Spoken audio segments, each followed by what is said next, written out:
morning. Today is Tuesday, August 11, 2015. It's 8:32 a.m. This is a meeting of Legislative and Human Resources Committee. We'll call this meeting to order. First thing on the agenda is public comment. Anyone from the public like to address the committee this morning? Okay, seeing none, we'll move on to the next item, approval of the minutes from our July 14 meeting. Is there a motion to approve the minutes? Move it. Okay, we have a motion by Commissioner Antor, support by Commissioner Brevi. Any questions or comments on the minutes? Okay, seeing none, all those in favor, please say aye. Aye. Opposed, same sign. Motion carries. Next up on the agenda is a performance measurements 5-minute update from the Bureau of Equalization. We have Matt Wolford with us this morning for his 5-minute update. Good morning. It's a pleasure to be here today and give you a 5-minute update on the activities of the Bureau of Equalization. Bureau of Equalization is a mandated department, and we represent the Board of Commissioners, to do 3 primary tasks.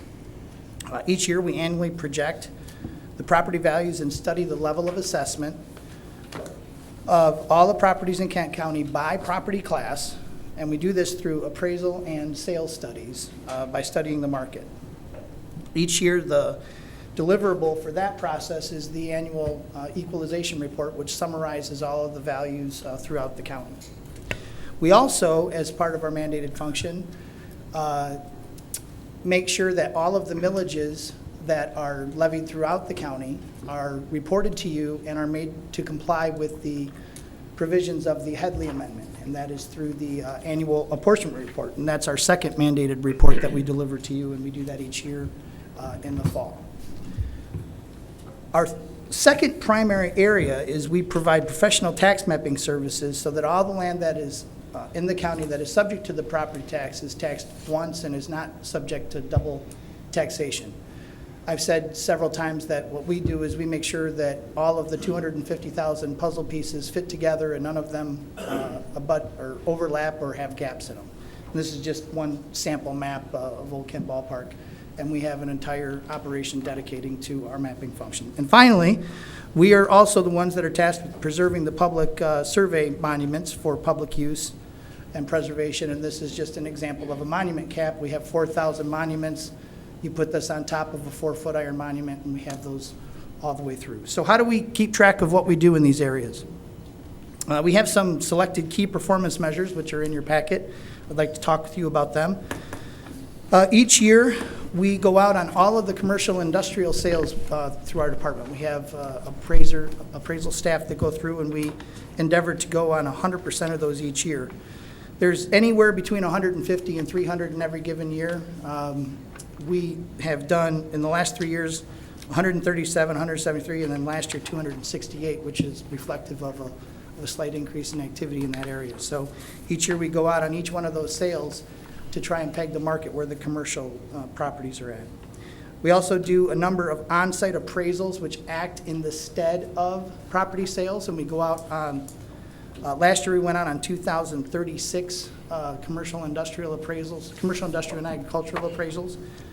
This year we're expected to go out on a minimum of 1,825. We also, and this is a timely topic with personal property, we also do still continue to conduct personal property audits. With the transition that's happening in personal property, I believe it is still very relevant that we have an expert in Brenda Dill. Our personal property auditor has done a fine job in terms of both monitoring some of the changes in the legislation and also continuing to run an audit program for us here at Kent County. Each year we do about 225 combined desk review and actual physical audits on an annual basis. And that serves both to educate and to hold accountable within each one of the local units personal property audits. In terms of our mapping, at the peak in 2007, we were doing about 9,000 description and mapping changes each year. We're rebounding. In 2012, at the height of the Great Recession, we were down to about 4,200, and we've creeped up in the last few years. We were at 5,400 and 5,500 respectively in the last 2 years, and this year we're expecting to do just short of 6,000 or about 5,800 in terms of our mapping changes as well. In terms of Well, I guess that's kind of a summary for you. I was joking with Commissioner Antor at my association meeting this past month. I was awarded the Filibuster Award, so I think in recognition of that, I'm just going to stop right there and be happy to answer any questions that you may have regarding equalization and proper description and mapping. All right, thank you for that. Questions for Matt this morning? Commissioner Talon? Nope. Oh. Commissioner Steck? Thank you, Chair. Good morning. Good morning. Just a quick question. In the list of significant accomplishments, it says the department continues to collaborate with the City of Grand Rapids assessor on split services. Can you just describe a little bit what are the split services that you... Yeah, what we do is, due to our proximity with the City of Grand Rapids and the number of splits that we do for them, they went through an operational review several years ago, and they asked if we would partner with them to handle their actual split applications. So when a citizen of the City of Grand Rapids wants to divide their land or create one of those new puzzle pieces I was referring to, the city will refer them over to us, and we handle their application process and steward that through for them. They saved a full-time equivalent, and we took on a half-time equivalent, so there was some cost savings for both entities there. We got one of our staff partially paid for, and we were able to increase our level of service to them. So we end up then doing all of the splits for the city? We shepherd the entire process. The city assessor's office still coordinates a portion of the process where they have each of the critical decision points. But in terms of the administrative tasks that go along with the application process, we do steward that for them. Is that on an annual contract basis? It is. Okay. Yep. Okay, any other questions? Commissioner Antor? Thank you, Chair. Good morning, Matt. Good morning. I was just curious, you know, this process you go through, you just have mountains and mountains and mountains of records, and back in the day you would have hard records, and now I'm imagining it's all electronic, or is it a combination? I was just curious about the redundancy of how you file everything if you have some sort of catastrophic failure somewhere. How do you keep track of all this stuff? Is it... Well, much of our workflow is still paper-based, but our ultimate products are electronic. All of our property records are stored in our computer-assisted mass appraisal system, our Equalizer database, and all of our maps are stored in our geographic information system, our ESRI, and we have both desktop versions, and then we also have web-based services for that. So in terms of disaster recovery, we're probably at no more or no less risk than any other department who's reliant on our IT infrastructure. In terms of some of our paper records, that old surveys, old sketches, things like that, much of that is in the Register of Deeds records, and those records that are not in the Register of Deeds records, we've endeavored to try and scan them into our enterprise on-base system over the past few years. So we have what we call property control books and what we call our sketch file, which is essentially non-digital records that we've gathered since 1968. And we've been sort of slowly archiving those in a digital format so that we can preserve them. Okay, thank you. Mm-hmm. Commissioner Talon? Thank you, Chair. Not looking for a filibuster response here. Okay. But looking at the mission statement, Matt, it says, first phrase says to provide for a fair system of property assessment, and the word that jumps out at me there is fair. Yes. And I'm wondering, how do we know whether or not it's fair? Can we measure that? Just curious about how we meet that goal. Well, with respect to state equalized value, absolutely, and that's a critical part of our function. With respect to taxable value, fairness essentially was a new system of capping was superimposed on the underlying fair and equitable system of assessments. That's why we still have the two numbers, incidentally. The state equalized value, that's really why we're here. It's in our name, really, equalization. Each year, we statistically measure the market, and we make sure that the assessors not only are accurately measuring the market, but also implementing the changes that we go through. And so each year, we do an audit on the assessment rolls. And statistically, you can on a macro level at the local unit level, we know that they are at a 50% level of assessment. And that's really, for me, in terms of the stewardship responsibility that I feel that we have, the state equalized value is still the underpinnings of our system that we have today. Now, of course, with the advent of Proposal A, every person is treated uniquely by how long they own property. So if you just moved in today to your house and you compare yourself to your neighbor next door who's been there for 30 years, that system's not going to look very fair, but that's by design, and that's the way that we chose to do things. So we still have all of the elements of our fair and equitable system, and when a property is uncapped and the new owner takes over, that fairness and that equity still need to be there as the underpinnings of our basic system. So that's still something that we take very seriously, even though on an individual basis we're at various points on that graph in terms of where our level of assessment is. Thank you. Mm-hmm. Other questions for Matt this morning? All right, seeing none, thank you so much for your update. Appreciate all your good work and for being here. Next up on our agenda is a performance measurement 5-minute update from Kent County Veteran Services, and we have with us this morning Carrie Roy. Good morning, Commissioners, Daryl, Linda. I'm happy to present the Veteran Services performance measures to you this morning. Before I get started, I do need to let you know daily still we continue to get tons of positive comments and remarks regarding the beautiful new location that Kent County has provided for their veterans and families. So again, thank you. And also thanks to the millage, we've been able to assist more veterans so far with emergency relief in the last 7 months than we have in 2013 and 2014 combined. So we're making great progress in that area. The mission of the Kent County Veterans Affairs Department is to provide accurate, efficient, and timely services to ensure delivery of benefits to Kent County veterans and their families.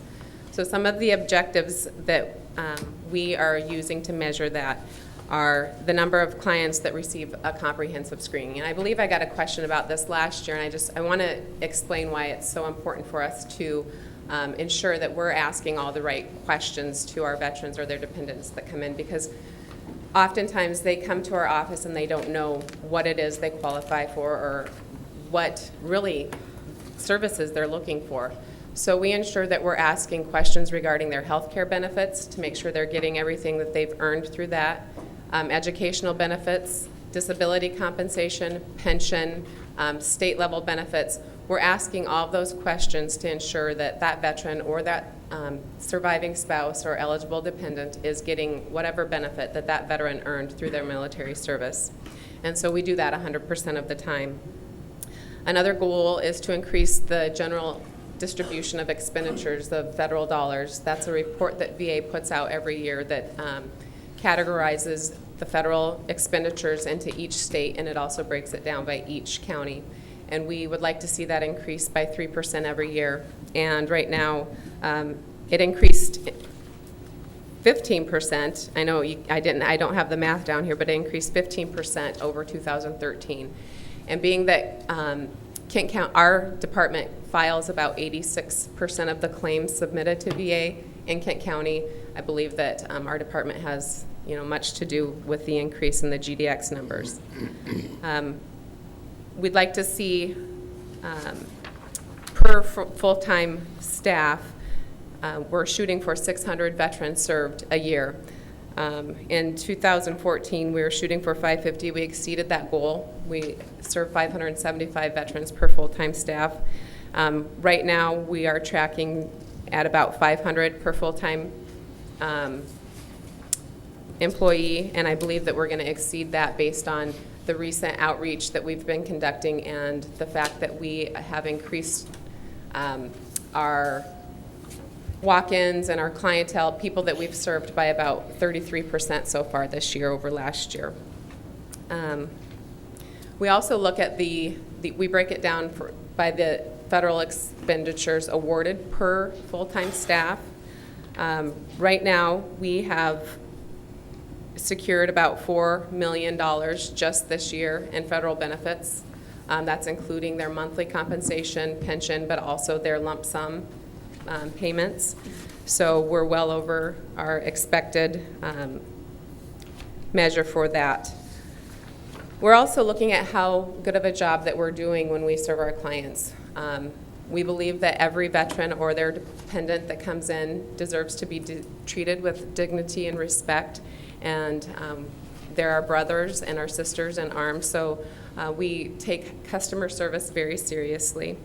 We recently sent out it was in January, we sent out a customer service survey. We only got a 13.5% respondent rate back on that. We sent out about 4,000 surveys, and we got 548 of them back. So, but of those surveys that we got back, 87% were favorable. So we are tracking well in that manner. Another big goal for us, because this is a huge problem with veterans and a big complaint that we hear, is the amount of time that it takes them to get their benefits. So what we like to do on our end is ensure that we are giving VA everything that they need up front for that veteran's claim so that they can adjudicate it in a as quick as possible. The average, national average for claims is right around 18 months right now. I don't know what the state average is. I don't know what other counties are averaging with their claims, because a lot of counties aren't tracking that, but we do, and we're at about 4.5 months average process time for our claims right now. So compared to the national average, we're exceeding that by leaps and bounds. So those are just some of the things we're keeping track of this year. I believe that 2015 is going to be a benchmark year for our department, being that it's the first year that we had a 435% increase in our annual budget. So I'm looking forward to coming back next year and giving you an update, letting you know how our first year with the millage went. Are there any questions for me this morning? Thank you, Carrie. Questions? Commissioner Feinstein. Thank you, Chair Sherrill. You had mentioned in your opening statements that we're still dealing with emergency financial assistance, and we're making progress on that. Where are we still lacking when it comes to emergency services? What we hear and what we haven't been able to assist with thus far is transportation is still a huge need for veterans, transporting them to doctor's appointments, even looking for work. A lot of people aren't able to use the public transit system because of their disabilities, or they don't have the money. So transportation is something that my committee is looking at adding to the services that we provide for veterans. We want to ensure that we know for sure it's a need, although we hear it, and we've done a couple of focus studies. Altarum has done a couple of focus studies with veterans, and that continues to be a need that comes up. So. And where does the federal government weigh in on something like that? I don't believe the federal government has anything to do with local transportation. I haven't read anything from local or federal VA regarding a need for transportation. Okay, thanks. Commissioner Antwerp. Thank you, Chair. Good morning, Carrie. Good morning. A couple years ago when we sat on the board and we started to discuss this, I know one of the issues that was the most grinding was we talked about the efficient and timely services, and I know that's always been a thorn under you because of the delay working with the VA. And more of a comment, I guess, than a question. Where else would we ever tolerate 18 months to process a claim in any sector of our lives, and especially for veterans? 18 months. Think how many people pass away in a person's life in 18 months, let alone trying to get a service they need. And the fact that you're able to do whatever you're doing to expedite it here locally is fantastic, and I applaud you for that. But we need to light a fire under these folks and say that is not acceptable. 18 months, that's ridiculous, especially with all the innovations we have in order to process things quicker. It seems like they continue to lag behind, and sometimes it's as if they just don't care. And I'm a kind of hang my hat on they don't care because no one's pushing them. So I appreciate your help. Well, thank you. I would like to make a comment toward that if I could. What I've seen over the last 4 years with VA, they are concerned about the amount of time that it takes to process a claim. Obviously, you know, VA is a huge bureaucracy. They've initiated the fully developed claim process back in 2010. Not everybody, excuse me, not everybody jumped on board with that process. And so those claims that are submitted fully developed, they go through the system faster. Those claims that aren't, VA, by the way the laws are written, have to follow a process. So they have to wait, 60 days to send out a duty to assist letter if they need more information from that veteran. So it's really the way the laws, because a veteran does not have to submit a fully developed claim. It used to be that veterans could actually just write on a napkin or a piece of paper, hey, I'm GI Joe, I served, I need benefits, and VA would have to respond to that. Now there's a particular form that has to be submitted along with that, but the law doesn't state that people have to submit everything all at once, and so that causes VA to do their duty to assist, which increases the length of time. So it's on both sides. While VA is bogged down with a huge backload still, they still continue to receive claims that are piecemealed, which adds to their process. So, Well, I'll restate that. Someone along the line doesn't care enough to do it, right? Because you've done it 4.5 months. So whether they're not getting these folks the information on, hey, in order to expedite these even more, you need to do this. You took it upon yourself to get that done, so we appreciate that. thank you. Commissioner Brady? Commissioner Vaughn? Yes, just one question. When we were working on the veteran services, and many of the commissioners are in the room, my question always been is giving a helping hand rather than have a veteran on a stretcher and be permanently in need. And do you have any stories like that? I know there's some that fall through the cracks and are in need continually, but do we have any real help stories where they're on their own and life has improved for them and raised their boats? We have a lot of stories like that. We have a lot. I'm trying to think of one off the top of my head. Here's one last summer. A veteran, a younger veteran, Iraq veteran, came into the office who was homeless, staying at Dégagé. He was entitled to receive post 9/11 educational benefits, so we helped him to get signed up for those. So he enrolled in school. With that benefit comes a monthly living stipend, so he was able to secure an apartment. Now he's still in school, he's doing very well, and he stopped into the office a couple of months ago, so he's well on his way. There's stories like that everywhere. It'd be nice in your report next time to Yep. put a couple of those stories Sure. in there. Human interest stories that Absolutely. are moving people along, and the tax dollars are well spent in helping these individuals. I'd be It'd happy to nice do that. Thank you. All right. Commissioner Talon? Thank you, Chair. Morning, Gary. Wondering about the issue of collaboration, and it seems like there are so many veteran organizations out there, and There are. is there somewhere Yep, that we it's can the get a West Michigan synopsis? Veterans Coalition, which is actually something that was started by our department and Goodwill back in 2009, and it's just really grown from there. It's changed its name a few times. What happened was the state actually saw what was going on here in West Michigan with the collaboration through the West Michigan Veterans Coalition.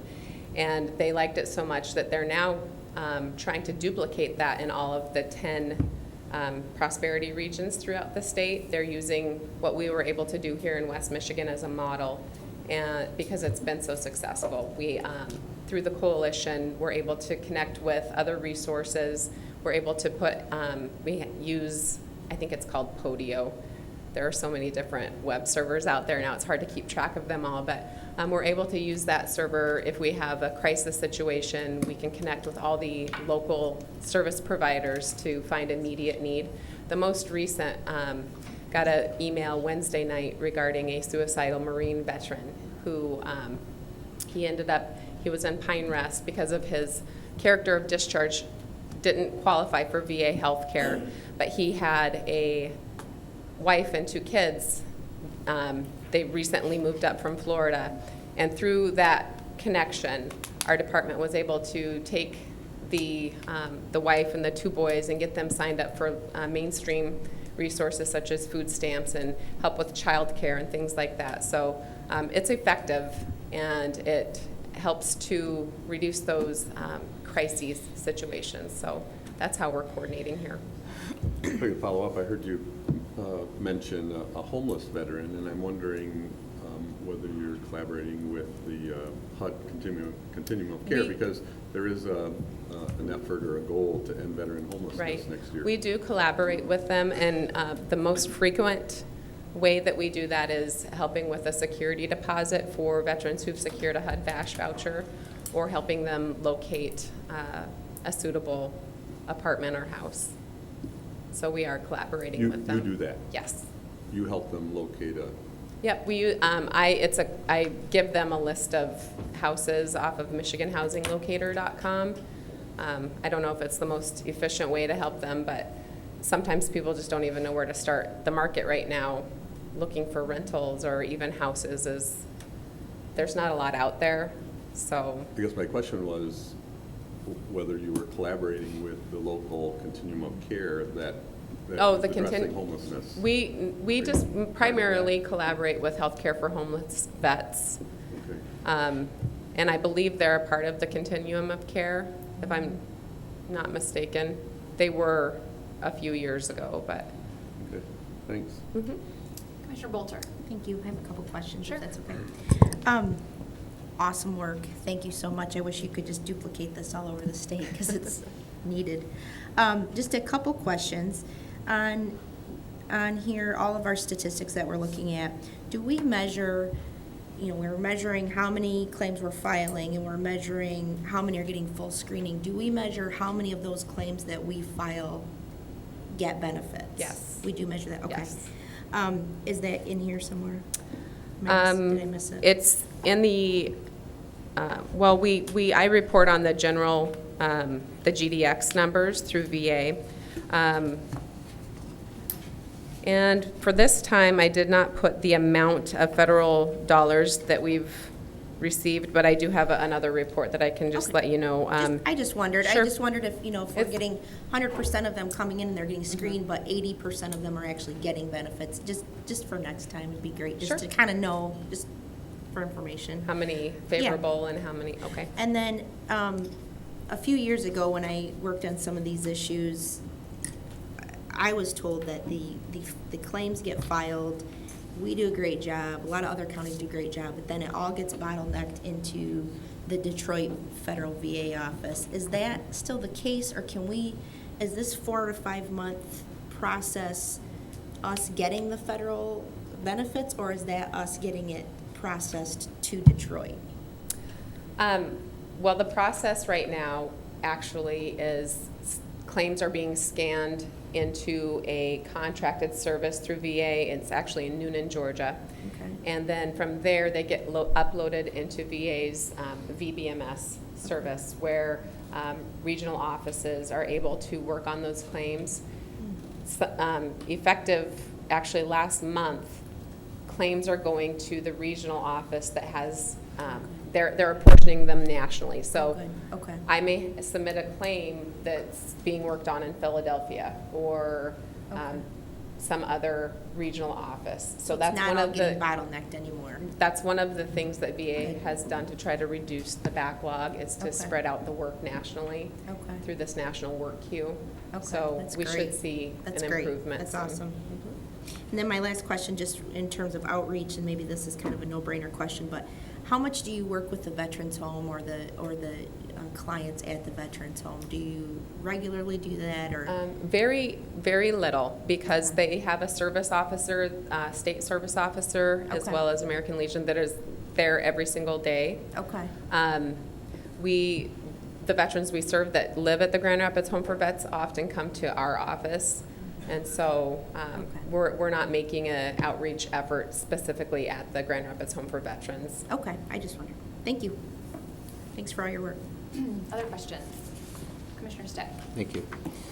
I'm looking at your indicators on page 3 of outcomes, and your observation that 2015 is sort of your banner year. That's your first full year under the new funding with an extra $400,000. The increase in general distribution looks like it's an indicator that has the most noticeable increase as we go through that. And the target is about $5 million increase in revenue or benefits to our veterans as a consequence of your work. Can we look forward to seeing another 5 every year going forward, or is this at some point you're going to saturate by having accomplished that objective with every available veteran? I think that we can look forward to seeing that at least $5 million increase every year. Just ran some numbers recently. According to GDX, we have about 34,000 veterans in Kent County. We've served probably around 5,000 or more, about between 5,000 and 6,000. I don't have the exact number. When I looked at the math, we've only really, if you want to look at it, an overall picture, penetrated about 6% of our target market. So we still have a lot of work in front of us. So that 6% is 2015 penetration? Yes, Okay. So we have a ways to go yet? we have a ways to go, but we're heading in the right direction. Good. Commissioner Shivas. Thank you, Chair. I have just a couple of comments more than questions. One is that I'm currently a client of Veteran Services, and to answer some of what Tom was saying, the bottleneck is definitely on the federal level. Sam requested my medical records in March. We got them a week and a half ago. So that's my one comment. My second comment is that it's just really nice to see that we did exactly what we said we were going to do with the millage money, and we got more full-time people, and we got a better and more accessible location for Veteran Services, and that I've been touting that a lot, and so I just wanted to put that on record. Thank you for saying that. Any other questions for Carrie this morning? I have a question that sort of dovetails off of a lot of things that we've talked about, particularly the millage, and I was on that committee, of course, that looked at all the things that we needed to do, and one of them was when we reorganized the department, it was geared really towards increasing outreach, and the problem with outreach, of course, is that once you do the outreach, then you have more people that you need to serve. And I'm seeing on here for 2015, our expected number of outreach activities is 20. Can you give us an idea of what some of those outreach activities are and how maybe they're different from how they were before the millage, and maybe what your ideas are for the future? Well, typical outreach is assisted living facilities. We like to go to those, colleges, veteran expos. Sometimes Veterans Court. One of my employees, Sam, is now part of the Kent County Veterans Court as the peer support person. So it's those types of activities that we consider as outreach. We are able also to outreach to people in their homes more often now, so I consider that outreach as well. And I expect that we'll do a lot more of that thanks to the millage and the increase in staff. We'll be able to get to the veteran if they can't get to us, so that's helped a lot. Does that answer your question? It does. Okay. Thank you so much. Any other questions for Carrie this morning? Okay, seeing none, thanks so much for your Thank you. update. Appreciate it. Thanks for your good work. Item number 5 on our agenda this morning is from the Health Department action request regarding appointment of county medical examiner. This is a request to recommend to the board to appoint Stephen Cole as the county medical examiner for the term of January 1, 2015 through December 31st, 2018. State law requires that the Board of Commissioners appoint a county medical examiner for 4-year terms. Dr. Stephen Cole has worked in the Kent County Medical Examiners Program since 1982, including serving as the Chief Deputy Medical Examiner and since October of 2002 as the county's medical examiner. Dr. Cole meets the requirements of the medical examiner as provided for in state law and has agreed to continue to serve in this capacity. Consistent with the current arrangement, the county will contract with the Michigan pathology specialist for Dr. Cole's time and expertise. Michigan pathology specialist also serves as a subcontractor to the county to provide autopsy services for the medical examiner program. As permitted by statute, Dr. Cole will continue to provide autopsy and investigative services while serving as the county medical examiner. Okay, is there a motion? So moved. Okay, we have a motion by Commissioner Shippeth, second. support by Commissioner Vonk. Questions or comments on the motion? Commissioner Stack. Yeah, just a quick question. The contract is actually with the professional corporation, the Yes, PC? that's correct. Can anyone in that organization then provide those services, or is it required under the contract that only he does it? No, there are others that provide the service. He serves as the county medical examiner. And then Dr. Scart is the deputy county medical examiner who assists him. So he can make the determination if he needs to draw in assistance from that group? Yes. Okay. Other questions or comments on the motion? Okay, seeing none, all those in favor, please say aye. Aye. Opposed, same sign. Okay, motion carries. Next up on the agenda is miscellaneous. Is there any commissioner miscellaneous this morning? Mr. Honstein. Yes, I just want to add this comment. It was a good presentation about Veterans Affairs Office, but when we have a target audience of 35,000 and we're only reaching 6%, the need for allocation of even more money to serve this population is there, whether it's more county dollars or refocus our efforts to lobby the state that they've got to start to step up. But that's really unacceptable if that's our target audience and we're only reaching 6%.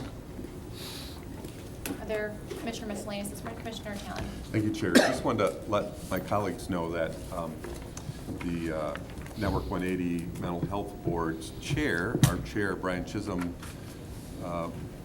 took a new job and had to resign. So we have an opening. We elected Commissioner Mast as our new chair, but we have an opening for an additional board member. The Network 180 Board is recommending to this body that we appoint John Matias, who has been a, what do we call them? Non-voting A non-voting member, sorry, for several years now, and has served well and done a great job. So I expect that we will be opening up the process for additional applicants, and John will be part of that mix, but the chair will define a process for that, I understand. Great, thank you. Thank you. Other miscellaneous? Dovetailing off of Commissioner Talon's comment on board appointments, you'll notice at your desk there's a little stack of cards. And these are kind of a new thing that we're doing at the county to help promote citizen involvement in all the appointments that we do, which of course is one of the most important things that this committee does, is to make those citizen board appointments. On your card, you'll notice that the important dates include August 15th, which is this Friday. That's when all the vacancies for all the boards, including Network 180, will be posted. Up until that point, the site is not actually live, but starting on Friday, you can go online and see all of those board appointments, and we will be accepting applications for all of them through September 30th. And then at that point, this committee will break up into teams and review all those applicants and make those appointments that will take effect at the beginning of next year. So you'll also find at your desk there's a sheet that has all the teams.